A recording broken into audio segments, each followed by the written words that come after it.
Welcome to Everybody Bangs. So let's jump in and I'm gonna show you quite a few different variations of bangs, but of course, sky's the limit with this one. So I'm gonna hold her here, place the comb here at the top of her head, and right where the comb starts going away from her scalp.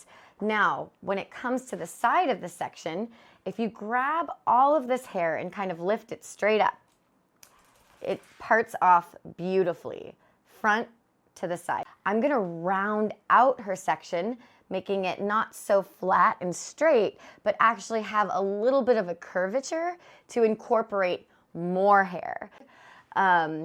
Or you'll have, if you take it too far back and you're not listening to the hair, what you'll have is shorter hairs falling over top of the long hair. So really, really, really listening to the push of your client's hair.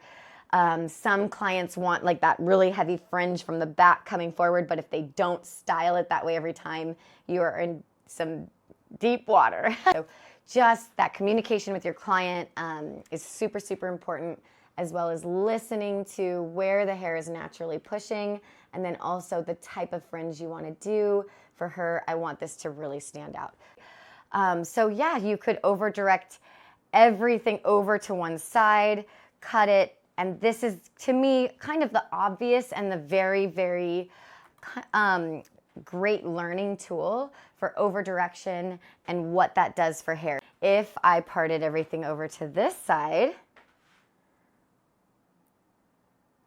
you can already see how it's got that really steep angle from short to long. So I'm creating basically a little bit of a peak here because she wears her hair in the middle. So it's gonna go from shorter to longer, but then I'm also gonna create separation from the bang section in the back. What do I wanna open up and accentuate? And I wanna create lots and lots of movement, so maximum amount of movement and lightness and featheriness through this section. So I want it to kind of live on its own. So I'm combing it into this section, but that doesn't mean I'm gonna automatically just connect it through to this section. This is a lot of hair, very thick hair. So I'm gonna come in and actually slide cut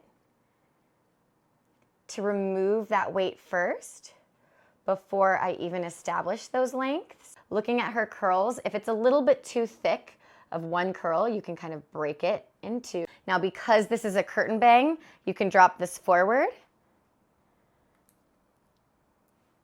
And it's almost like she's looking through a curtain of longer hair. And it's great because when they wear their hair up, they're gonna have some nice little irregular pieces that go from that shorter to long as well. And now I'm gonna take the next curl, over direct to center, holding it at a 90, using this as a visual guide, shorter underneath to longer. Pulling the hair towards you, using this middle one as a guide. Because you're cutting from the underneath, you'll have to stay on the same side because you're positioning your shears. So letting those curls just naturally separate apart, over directing it this way towards the center, cutting it to more of a layered cut. I love the way it's kind of stacking up and taking form, and I'm almost getting to the point where I want to double check because it's getting almost like a new perimeter down here. I'm styling her hair so that as I'm kind of styling her hair, and then I'm cutting it. But I do believe that when somebody comes in just for a bang trim, I'm not going to leave them like completely disconnected like that. It's really, really fun. And just kind of really you're manipulating the curls, the elevation of the curls, and kind of where they're being placed to where they're being cut, but you're really you're really listening to them and not forcing it too much, right? And looking for that visual balance.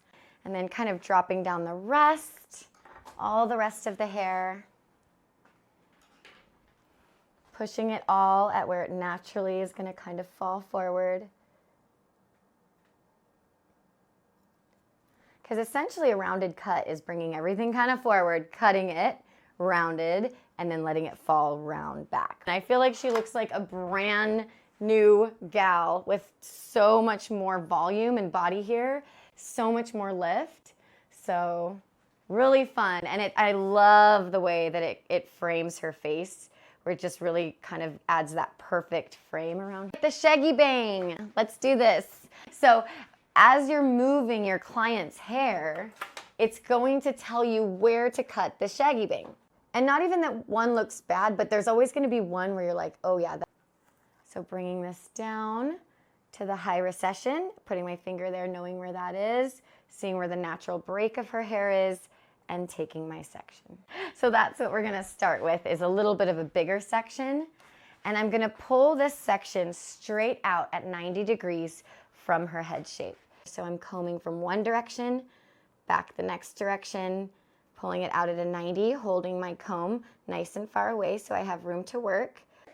And with the back of my scissors, dropping my hand lower than the section I'm cutting, with the back of my scissors, just letting the hair really glide away from your scissors. And at no point, like, always reassess, look at whatever is gonna add that visual balance, right?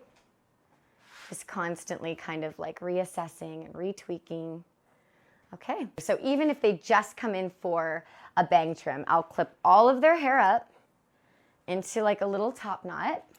And just so that I can kind of show them, there's that kind of like signature bang section that's like short but long, curtainy, shaggy, depending on how much you do here, could be even wolfy. So I'm actually gonna section her off in a very similar way, where it's where her head rounds off, and then to the high recession, right, to the center of the high recession, very perfectly. And I'm gonna show you a perfect square bang, one that you almost can't mess up. And I'm going to start with a section that is probably a little bit different than you would normally think for a square bang section. So we're actually gonna start in the corner, because also when it comes to a bang section, I feel like, or not a bang section, but a square bang section, and you're really squaring it off, it's really important where you choose that line to go.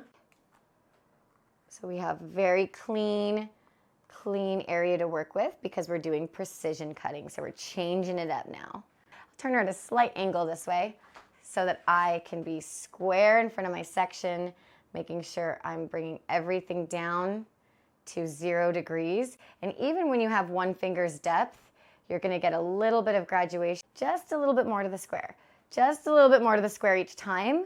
And then you're really dialing in that corner and where you want that corner to sit. And it looks like we have 2 sections left. And this is the really satisfying part, because you get to see how it ends exactly where you started, and all just based on your technique and just being really consistent with how you're combing the hair, how perpendicular you're holding the hair, how your body position is standing really nice and square in front of your section, working your way all the way around, following that square, not letting it round off. Combing that down. Okay, look how cute she looks with like her little wispy bits kind of hanging over top of her bangs. So what that looks like, and this is so subject to whatever kind of chunky, choppy bang you want to see or do. I'm obsessed with a good like undercut situation, because every time you do like an undercut and it has some hairs popping over top, you just add texture. There's ways to do it where it is more chunky, but if I really want some chunks, I'm gonna go in with my shears and I'm gonna go for it. There's so many different ways to do this, but I think this is a really cool one. But at least you kind of have something to kind of give you some guidance as far as how to create that chunkier texture. And I think one of the things that's hard to not do is not like cut some of those longer pieces that hang over that you like, because that's kind of what makes it choppy. But at least you kind of have a great way to get you started creating that texture, and then kind of really manipulating it further from there. So as you can see, everybody can wear a bang, whether it be nice and long and flowy and airy, or anywhere in between. I still think treating the bang section as its own section, even when they say they don't want bangs, even if it's a long layered haircut and they want their layers to start here, it falls different and it needs kind of its own attention because of the way that it falls towards their face and over the top of their forehead.